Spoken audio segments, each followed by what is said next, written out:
做好了收尾工作，萧炎转身就对着要塞的城墙之上落去。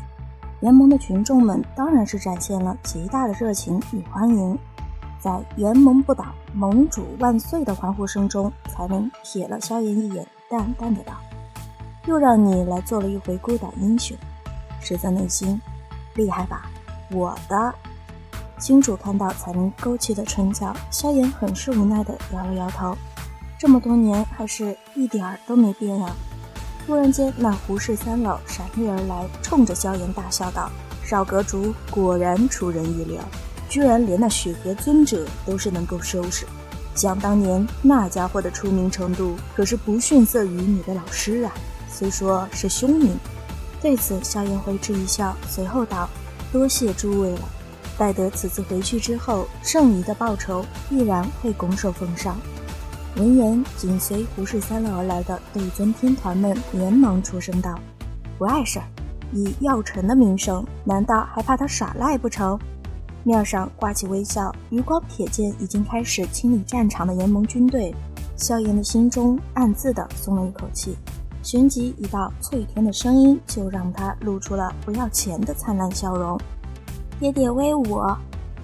偏过头望着那在彩铃怀中冲着他挥手的小萧萧，萧炎在心中叹息道：若是父亲得知，必然会很欣慰吧。父亲，我会尽快将你解救出来的，到时候我们一家便是可以再次团圆了。快步走上前，从彩铃怀中抱过小萧萧，萧炎吧唧一口就亲在了后者的小脸蛋上。随后萧炎就见萧萧眉心处的蛇纹突然一亮，旋即一道七彩光影闪裂而出，最终盘踞在萧萧的肩头，冲着萧炎打招呼：这是七彩吞天蟒？萧炎愣住了。七彩吞天蟒并没有被我完全占据，他的灵魂借助萧萧的身体再度重生，作为回报，他的力量能够被萧萧完全的借用，也就是说萧萧一出生便能够拥有着斗尊强者的力量。彩铃轻声道：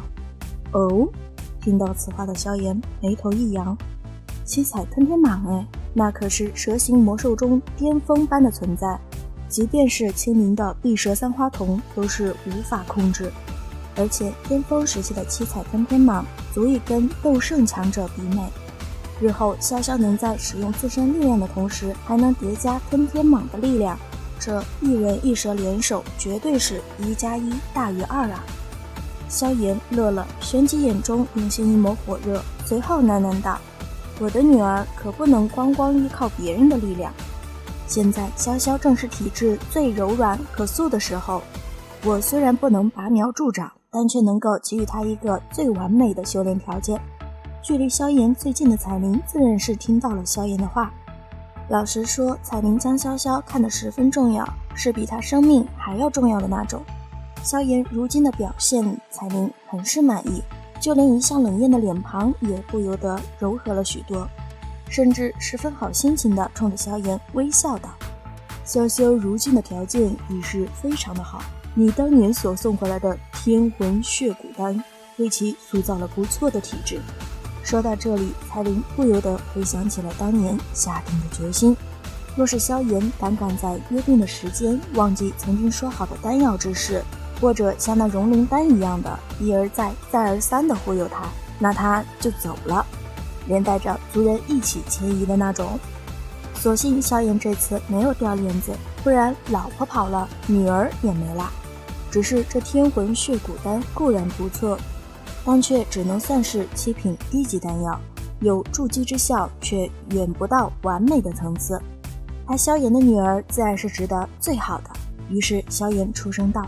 天魂血骨丹的确不错，但却还不够。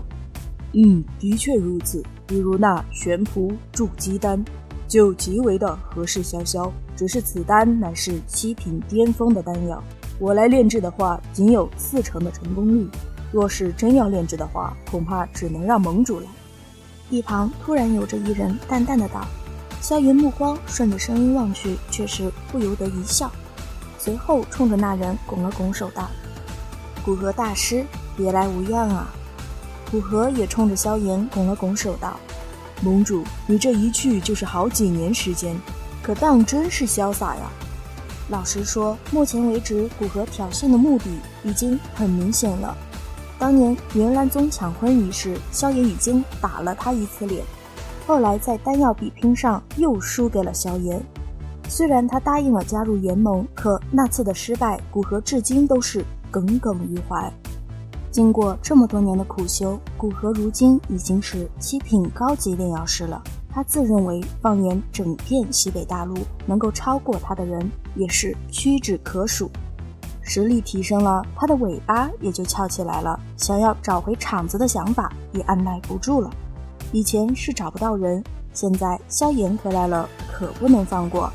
当然古河本质上是没有什么坏心的，只不过向来以自己炼药天赋引以为傲的他，无法接受自己会败在一个年纪比自己小上许多的年轻人手中。此时一旁的彩铃突然出声道：古河大师如今可是西北大陆上首屈一指的炼药大师，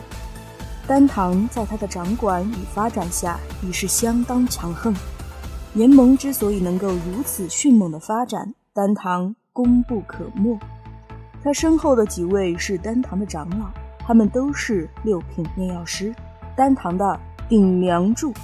这奇怪的语气，这特别的强调，萧炎正有些品出味儿的时候，彩铃的密语传音就到了。大抵意思就是丹堂在联盟的特殊地位以及这些年的贡献，导致丹堂的某些高层生出了没有丹堂就没有联盟的心思。话都说到这里了，萧炎还有什么不明白的？这是要上房揭瓦了呀！不给某些人安排一顿笋子炒肉，只怕过不了多久，联盟就要改名叫丹堂了。瞥了一眼古河以及其身后的几名丹堂长老，萧炎淡淡一笑，旋即道：